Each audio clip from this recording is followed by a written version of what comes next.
The funniest thing is that I've been predicting and I've been calling out 2,500 for the longest time on gold. And this is all from March 2024. And as a Friday, gold actually got to 2,500. That's how many months? March, April, May, June, July, August. 6. Am I correct? March, April, May, June, July, August. 6 months, literally. 6 months. Damn. Does it mean there's a probability or possibility of price getting to 3,000 before the ending of the year? There's a high probability for that, but I think my next level will be 2,700. So let's see how fast we get to 2,700. But first off, we're going to be doing a slight review of what gold has actually been doing in the longest period. I'm going to be showing you guys my charts. I think which of them? Get this one.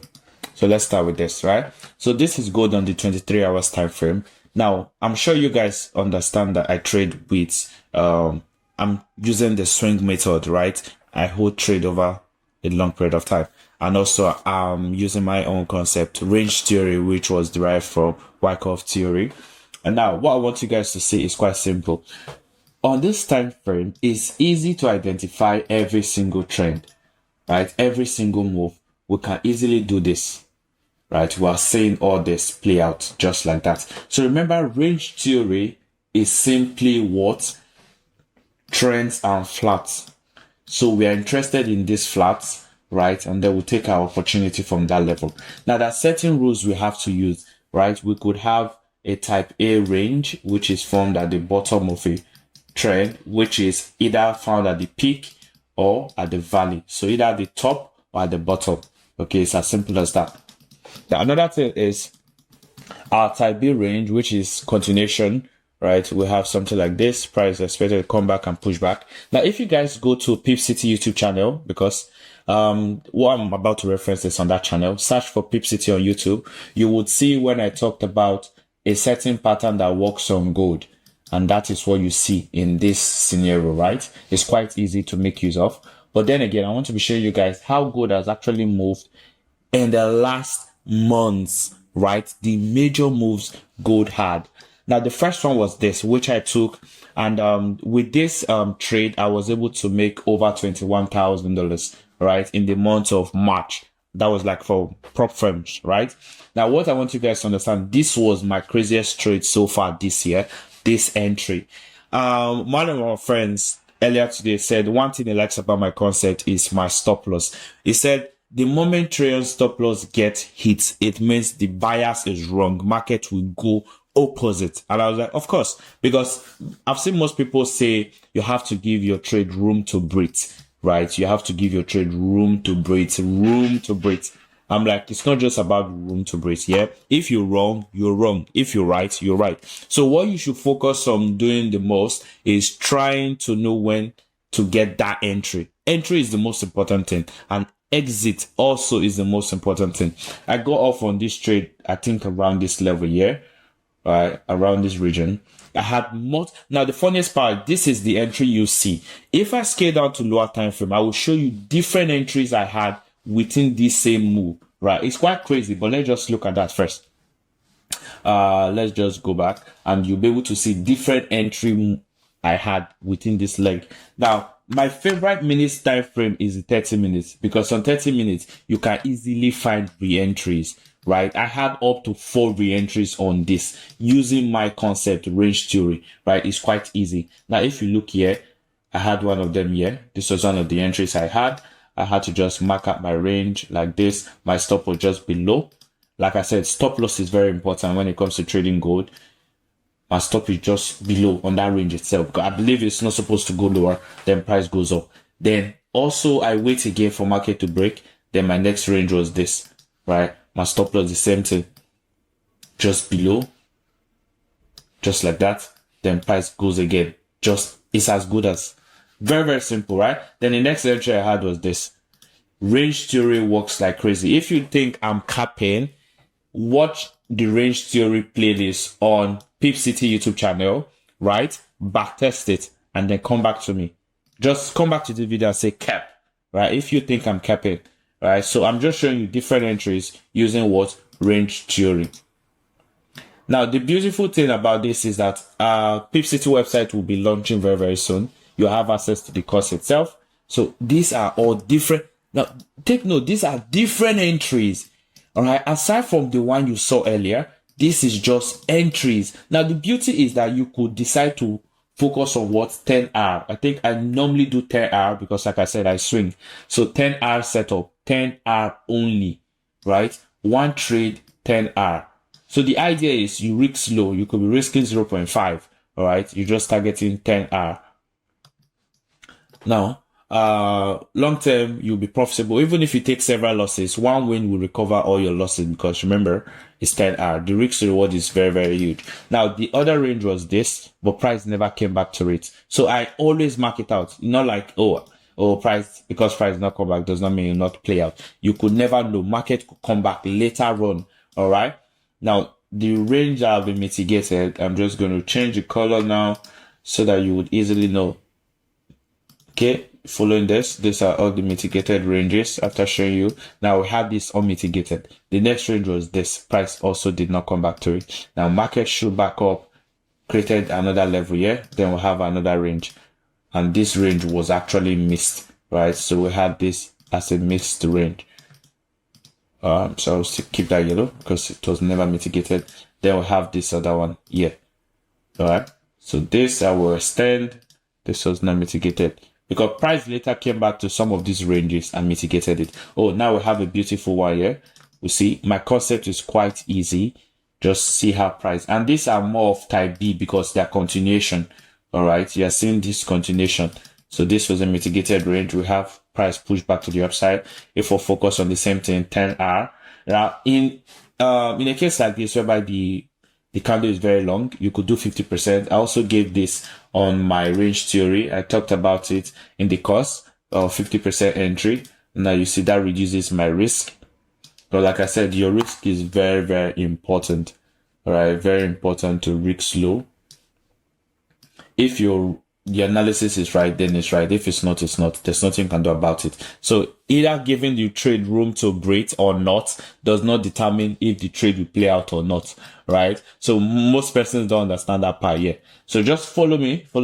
What you see, different ranges being mitigated. We had a range here that price did not come back to, right? I think later on, price actually did come back here, but let me just extend this. So when I bring back the replay tool, it will be easy for us to just identify where this level is. Okay, so we have this, and yeah, now let me bring this back.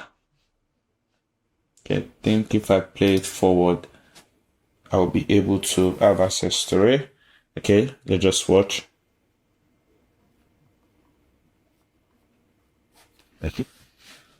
Okay, so now we have more ranges. Let's see. So I would have taken a loss from here. All right, so this is my setup. I'd have taken a loss. So the fact that it works doesn't mean that you won't take losses. Of course, there will be losses. All right, there would be losses. Now, the idea is to be profitable in the long run. So if I still mark out the 10 hour, this would have been a clean loss, right? So just mark this red because took a loss here.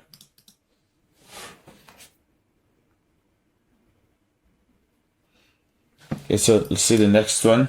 Market pushes back to the upside, creates a new range here, right? See aggressive movement. So we want to wait for confirmation.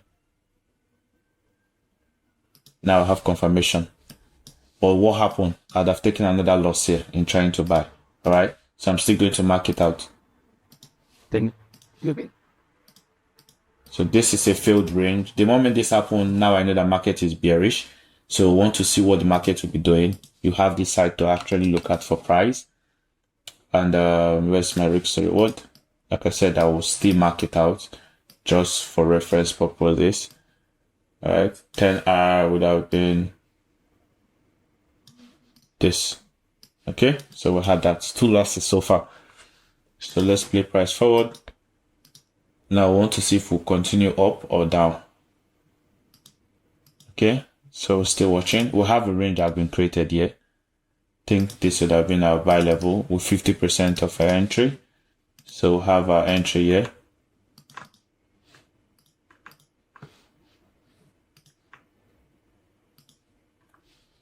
Sorry about that. You get it. Okay, so let's play price forward.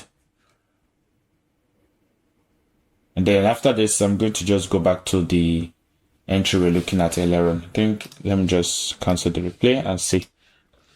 Okay, so there we go. We have this. Where was it? Where was it? Okay, so you see the range itself failed, right? They've taken a loss there. And we have some unmitigated range. This also failed, right? So the price later come back to the one below. No, price never go back here. So this is for this. So let me just bring back the analysis itself, and then we'll look at it for the 5 hours time frame. Okay, so the first one was from March, all right, March 2024, if I'm correct. My favorite trade of the year so far. So let me just zoom in. So we have this. This was a beautiful range. We had this dump to the downside. Liquidities were taken. Market was not giving that clean entry. They were sell entries. But I knew that the moment price was failing to actually sell aggressive, market was going to flip. We had this aggressive market push to the upside. A lot of people started buying, then market dumped again, picked out everybody. Then I was in the trade from here, right? Market came, mitigated my trade. My exact entry was here. I had to refine because I took the last candle. My stop was really, really small because I focused only on this. So this was my entry.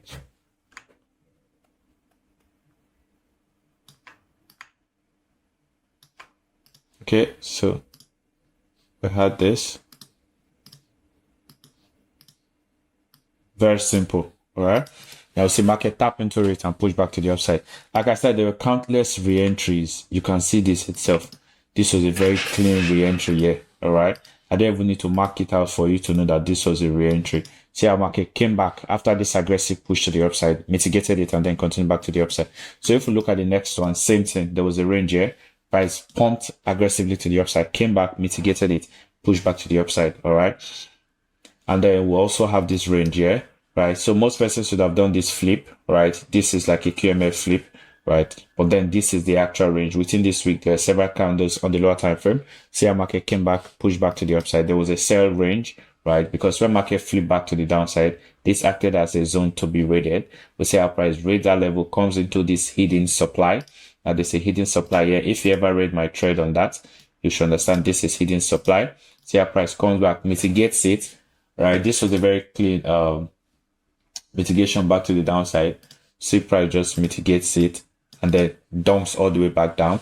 Come back into this range, mitigates it back, push back to the upside. These are re-entries. See the re-entries here, right? And then you see another re-entry. Price comes back again into that level. This was a flip range. Like I said, if you watch the range theory on FXCI, you'll be able to understand most of the entries here. And then we'll have a beautiful range here. Market comes back, mitigates, pumps again, same thing again. And this was the most recent one, right? Now this particular range here that you see, I did send it to my team on Thursday, right? Market just came back, mitigated it, pushed back to the upside. And as you can see, if I'm to pull 2.5, not to cap, 2.5, and that's it. That is where we see 2.5 happening on the screen, all right?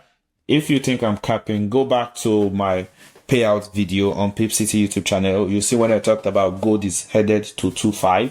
Even the video on this channel, my trip to Cardiff, which was recorded in April, I talked about gold going to 2,200, 2,300, and 2,500. And yeah, that will be all for this video. I hope to see you in the next video. Most importantly, don't forget to subscribe, like, share, and more than anything, comment, because I will listen to what you have to say. I will read what you have commented and then improve on the video. Now, one of the correction earlier was, oh, you guys said I should always use the white sim. Now I'm using the white sim. Someone else also said I should try to make my screen a bit smaller rather than use my 49-inch. Now I'm doing that just so you can have access to watch the video in a better light. All right. So that'll be all for this video. Thanks for watching. Make sure you subscribe.